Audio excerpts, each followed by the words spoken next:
los que ya hemos participado en otras mesas sabemos de la dificultad de hacerlo y por lo tanto, en la medida fundamental, gracias por el esfuerzo de síntesis que habéis hecho. Se podría coger cualquiera de los puntos que habéis tocado. Yo me voy a referir al que más controlo, ¿no? Que es el del que ha hablado Marta. Y no solamente lo ha hablado Marta, sino que lo ha hablado también Diego y Javier. ¿Qué pasa con la salud mental? Bueno, la salud mental, lo que ha ocurrido en la Comunidad de Madrid es que se ha vaciado de contenido los conceptos. Es decir, utilizaban las palabras, ya tú coges los documentos y el papel lo aguanta todo, porque pone exactamente que seguía la reforma ministerial del año 84, y no solo eso, sino que, vamos, lo sobrepasaba, y ¿para qué te voy a contar? Vamos, le daba 4 vueltas. Pero estaba vacío de contenido.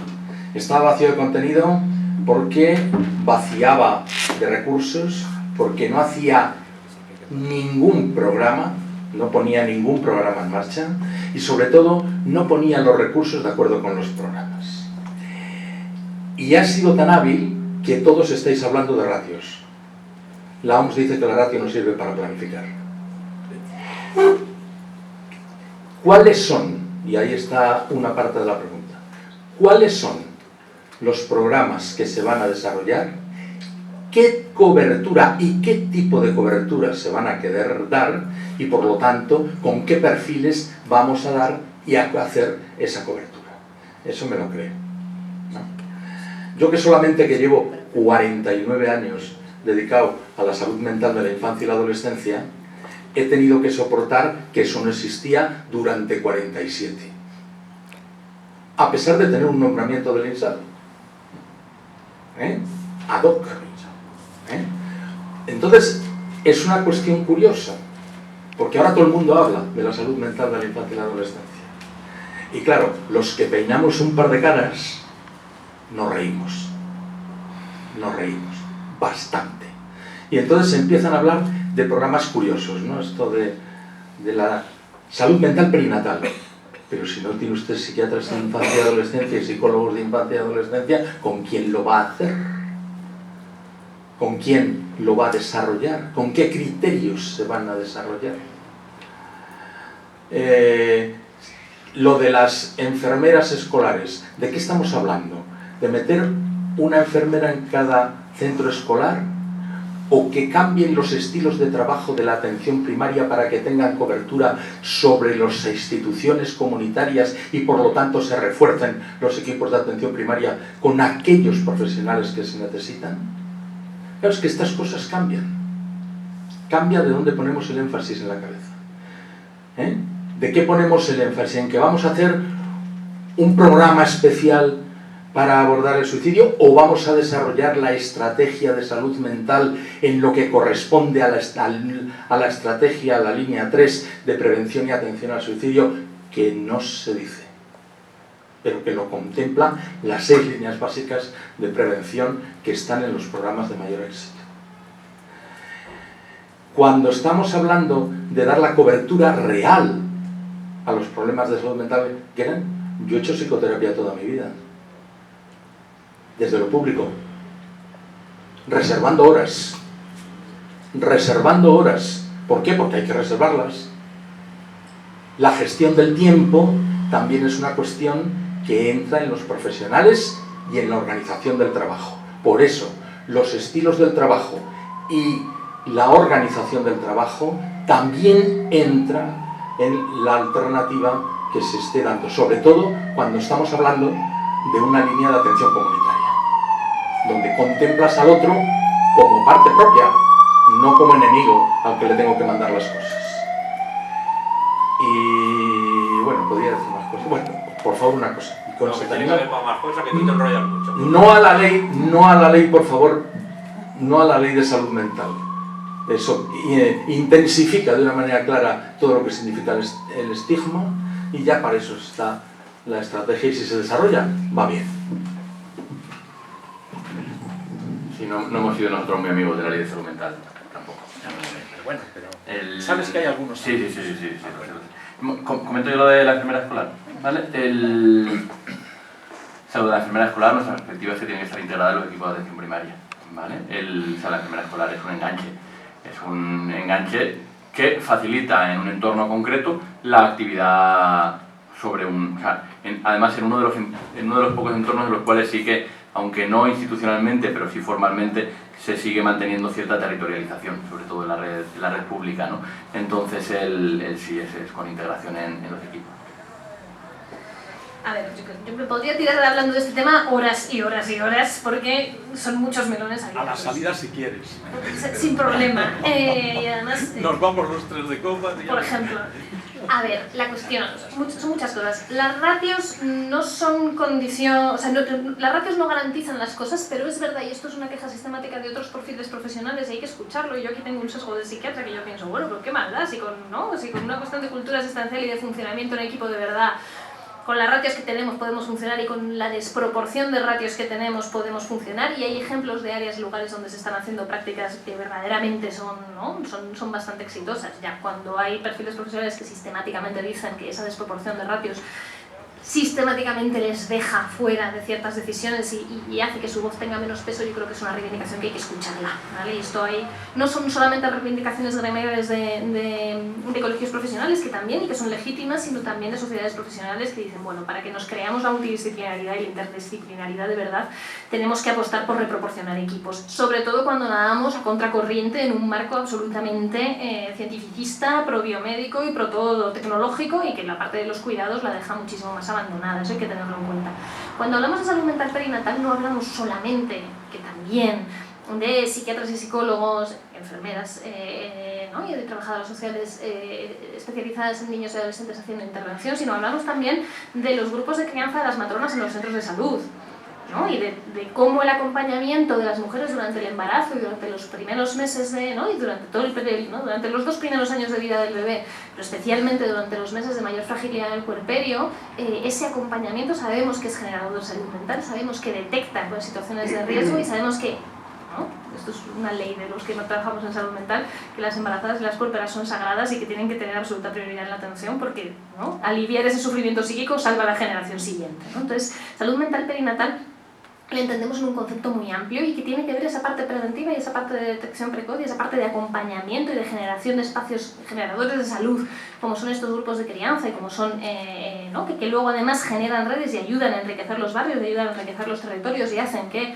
cuando llegan a educación los chavales haya redes en el barrio y haya una red social, ¿no? que sustenta todas esas relaciones interpersonales entre los chavales. Sabemos que eso se puede promover desde muchos niveles y es no solamente en el escalón asistencial de salud mental, sino mucho antes, desde primaria, desde las matronas y desde el enlace con todo lo comunitario y con toda la hospitalaria. ¿Qué programas se van a hacer? Bueno, para fortalecer la red de salud mental comunitaria, primero, primaria tiene que estar viva, muy viva, y tiene que estar pudiendo funcionar bien.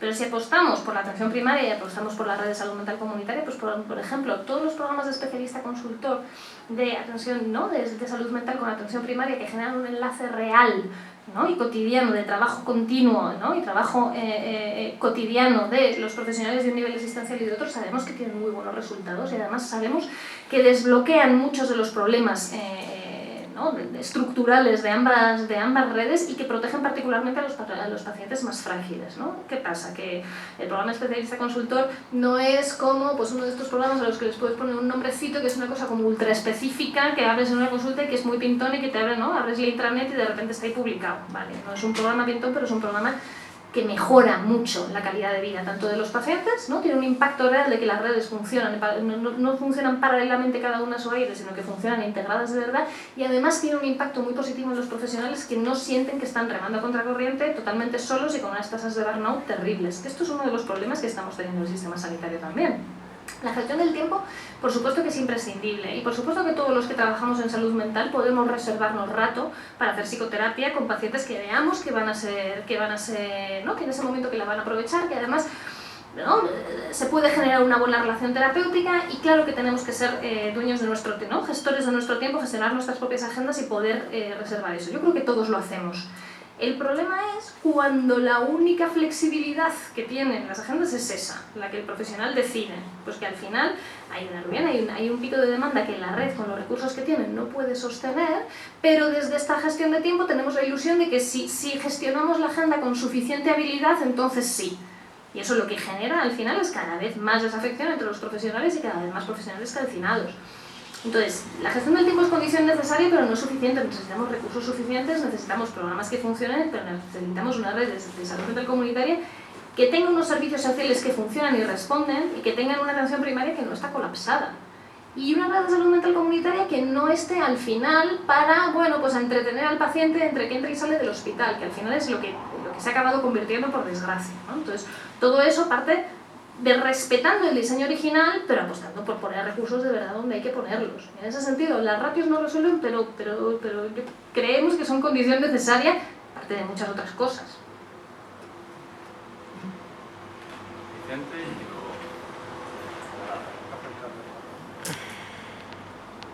luego... Javier, una pregunta directa. ¿Qué hubieras hecho tú si en este momento hubieras tenido la capacidad de ofrecer a los residentes de medicina de familia y de pediatría para que se quedasen en Madrid cuando sabemos que de hecho ha sido una espantada prevista, ¿no? y casi imaginada, ¿no? ¿Qué le hubieras ofrecido tú? Bueno, lo primero es que no se lo habría ofrecido ahora, que creo que es el primer asunto, ¿no? Hay una cosa que creo que no se da cuenta alguna de la gente que está en el ámbito de la gestión, es que la contratación de los residentes no pueden ser los Juegos Olímpicos, en los que vas una vez cada 4 años y te ponen la medalla. La fidelización y la retención de los profesionales es una cosa que tiene que generarse casi desde una especie de identidad desde el primer momento. Dicho esto, creo que la garantía de contrato que se hace, se les ofrecen contratos de 3 años, creo que tiene que ser un contrato de 3 años que se les garantice además que van a estar en el mismo sitio durante 3 años. O sea, que se les garantice que van a estar en una misma plaza durante 3 años. Creo que en lo que se pueda hay que intentar garantizarles que si hay disponibilidad, o sea, que se prime la continuidad con los entornos en los cuales hayan trabajado. Es decir, si un residente ha estado de residente en Villalba y hay plaza en Villalba, tenemos que tener alguna forma de incentivar que se quede en Villalba. Porque seguramente va a ser mucho más difícil que si acepta quedarse allí, después se vaya a querer ir. Porque es su casa. en cierto modo, porque es su casa. Nosotros hemos planteado que a los residentes un plan que incluía no solo a los que terminaban ahora, sino hacer una especie de catch-up de los que habían terminado los últimos 3 años.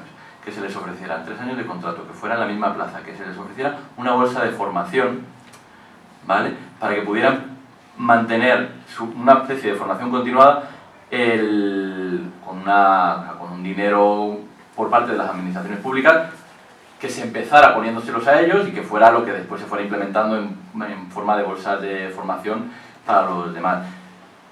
Los incrementos de retribución, o sea, creemos que tienen que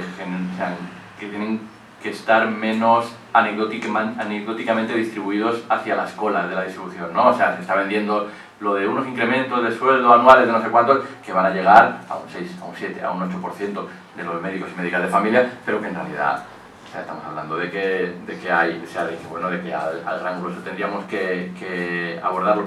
Creo que todas las plazas, absolutamente toda plaza nueva que se oferte, tiene que ser una plaza, no tiene que existir las tardes puras,